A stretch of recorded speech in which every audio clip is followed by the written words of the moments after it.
तो भाई और बहनों, ये परमेश्वर ने तीनों गुणों के उपासकों का स्वभाव बताया है। अब संत रामपाल जी के भक्तों का स्वभाव कैसा होना चाहिए, आप जी खुद विचार कर सकते हैं। इसलिए इन तीनों देवों की पुजारियों को राक्षस स्वभाव को धारण किए हुए मनुष्यों में नीच दूषित कर्म करने वाले मूर्ख कहा है। नंबर 3, अब सतगुण श्री विष्णु जी के पुजारियों की कथा सुनाता हूं। एक समय हरिद्वार में हर की पौड़ियों पर कुंभ का मेला लगा। उस अवसर पर तीनों गुणों के उपासक अपने अपने समुदाय में एकत्रित हो जाते हैं। गिरि, पुरी, नागा, नाथ ये भगवान तमोगुण शिव के उपासक होते हैं तथा वैष्णव सतगुण भगवान विष्णु जी के उपासक होते हैं। हर की पौड़ियों पर प्रथम स्नान करने पर दो समुदायों नागा तथा वैष्णवों का झगड़ा हो गया। लगभग 25,000 त्रिगुण रजगुण ब्रह्मा, सतगुण विष्णु तथा तमगुण शिव के पुजारी लड़कर मर गए। कत्लेआम कर दिया। तलवारें, छोरों, कटारी से एक दूसरे की जान ले ली।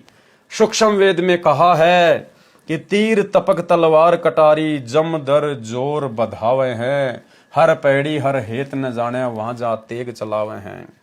काटे शीस नहीं दिल करुणा, जग में साध कमावे हैं। जो जन इनके दर्शन को जावे, उनको भी नरक पठावे हैं।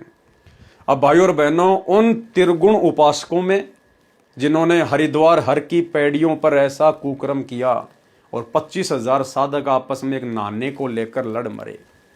भाइयों और बहनों, उन त्रिगुण उपासकों में और वर्तमान में सतगुरु रामपाल जी के बेटा बेटी, भाई बंधु, रिश्तेदार, इन कोऑर्डिनेटरों में रत्ती भर भी अंतर नहीं है। यदि जरा सी समझदारी हम सत्सेवकों ने ना दिखाई होती, यदि गुरुदेव भगवान के वचन को हम सत्सेवकों ने भी तोड़ दिया होता, यदि गुरुदेव के ज्ञान को आधार हम सत्सेवकों ने भी ना बनाया होता, तो सन 2014 बरवाला कांड के बाद आज वर्तमान में ना जाने कितने भगत संत रामपाल जी के आपस में कट कट के मर जाते। क्योंकि आप सबको पता है कि ज्ञान आधार को लेकर सतगुरु रामपाल जी की संगत में वर्तमान में 2 ग्रुप हो चुके हैं। एक ग्रुप का नाम है सतलोक आश्रम मैनेजमेंट और दूसरे ग्रुप का नाम है साध संगति, सत्सेवक भाई बहन। ज्ञान और अज्ञान की लड़ाई है, विचारों की लड़ाई है। हम तो केवल ज्ञान और अज्ञान के हिसाब से लड़ते हैं, लेकिन वो लोग लठों से लड़ते हैं, तलवारों से लड़ते हैं, बंदूकों से लड़ते हैं। हम लोग जहां जहां भी साध संगतियां करते थे, संगत में मैसेज डालकर, साध संगति में सतलोक आश्रम मैनेजमेंट हरियाणा वाले, गुरुदेव के परिवार वाले, ये कोऑर्डिनेटर, ये वहां पर भक्तों को मरने मारने के लिए भेज दिया करते थे, लड़ाई झगड़ा करने के लिए भेज दिया करते थे, साथ संगतियां रुकवाने के लिए। भाइयों और बहनों, हमने हमेशा इन लोगों की मार पिटाई खाई। यदि हम लोग भी इन सतलोक आश्रम वालों की तरह नंगे हो जाते, अपने गुरुदेव की वचन की, अपने गुरुदेव के ज्ञान की अगर कोई शर्मा शर्मी ना करते, तो भाइयों और बहनों, दोनों ग्रुपों में आज वर्तमान में कई हजारों की संख्या में कट कट करके भगत मर चुके होते, कट कट के। जैसे हरिद्वार हर की पैड़ियों पर तीनों गुणों के उपासक मर गए थे। लेकिन यहां सतगुरु रामपाल जी परमेश्वर जी ने सत्सेवकों पर दया बख्शी, मालिक ने हमें सद्बुद्धि दी और हम हमेशा सहनशीलता में रहे।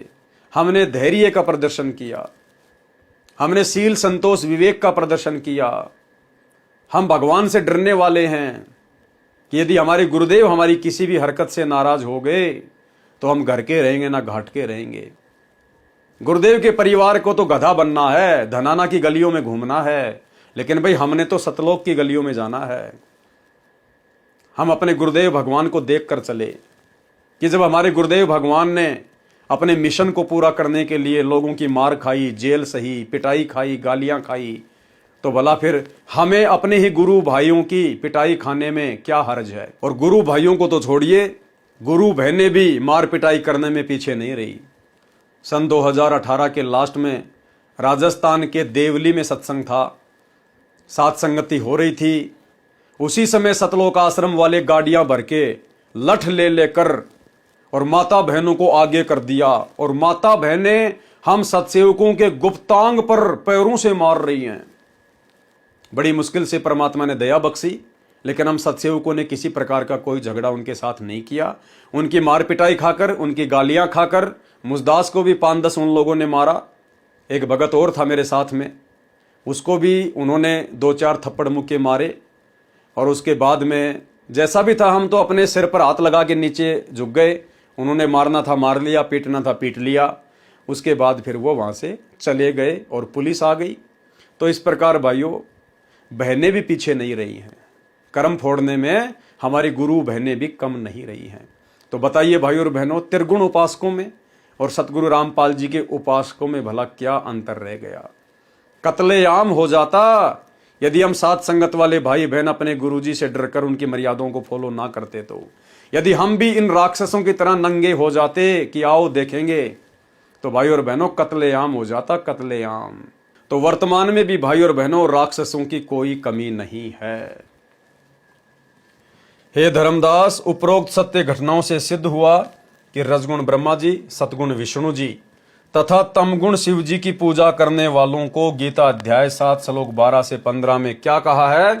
राक्षस स्वभाव को धारण किए हुए मनुष्यों में नीच दूषित कर्म करने वाले मूर्ख कहा है।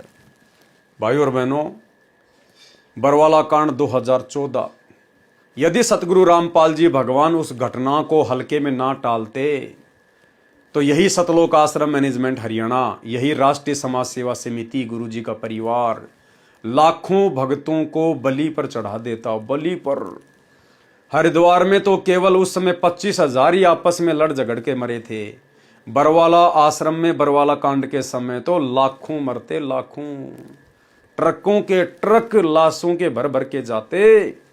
ऐसा मंजर राक्षस स्वभाव को धारण किए हुए मनुष्यों में नीच दूषित कर्म करने वाले मूर्ख सतलोक आश्रम मैनेजमेंट हरियाणा ने, राष्ट्रीय समाज सेवा समिति वालों ने, गुरुदेव के परिवार वालों ने, इन स्टेट कोऑर्डिनेटरों ने ऐसा माहौल बनाकर खड़ा कर दिया था।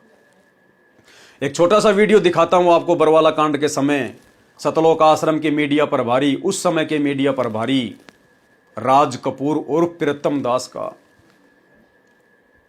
जब कोर्ट के आदेश से पुलिस प्रशासन संत रामपाल जी को लेने के लिए आया तो उसने स्पष्ट कह दिया कि अगर संत रामपाल जी खुद भी पुलिस प्रशासन के साथ में हिसार की तारीख पर या चंडीगढ़ की तारीख पर जाना चाहेंगे तो हम 1 लाख लोगों की लाश के ऊपर से गुजरना पड़ेगा। भाई और बहनों, कहने का मतलब है यदि परमात्मा दया ना करते, ये तो सतगुरु समर्थ है, इसलिए घटना को हल्के में टाल दिया। मात्र 6 ही मौतें हुई, अन्यथा 600 मौतों से ऊपर का आंकड़ा जाता। ट्रकों के ट्रक लाशों के भर के जाते, क्योंकि सतलोक आश्रम मैनेजमेंट हरियाणा तो पूरी तरह से राक्षस स्वभाव को धारण कर चुका था। उनके अंदर भगत का कोई लक्षण नहीं था, पूरी तरह से काल प्रेरित थे। काल ने महाभारत जैसा मंजर करवाना था। ये तो सतगुरु की दया हुई जो हल्के में टल गया। सुनिए हमारे बड़े बड़े परम भक्तों के स्टेटमेंट। संत रामपाल जी महाराज के खिलाफ प्रशासन ने यदि कानून की आड़ लेके, न्यायालय का भय दिखा के यदि कोई उन्हें फंसाने का प्रयास किया, उन्हें गिरफ्तार करने का बीमारी की हालत में प्रयास किया, तो हम अपनी जान देकर उसका विरोध करेंगे। और उसके बावजूद यदि संत रामपाल जी महाराज भी इस हालात में खुद न्यायालय जाना चाहें तो संत रामपाल जी महाराज को भी हमारी 1 लाख लोगों की लाशों के ऊपर से गुजरना पड़ेगा। ये आज हमने निर्णय लिया है सर। इसलिए किसी भी सूरत में 17 तारीख तो क्या, उससे आगे भी हम संत रामपाल जी महाराज को किसी भी झूठे मुकदमे में न्यायालय में उपस्थित नहीं होने देंगे जब तक हम जिंदा हैं। 1 लाख लोग, ये 25 लाख भारत के अन्य हिस्सों में रहते हैं, वो सब के सब मरना पसंद करेंगे अन्याय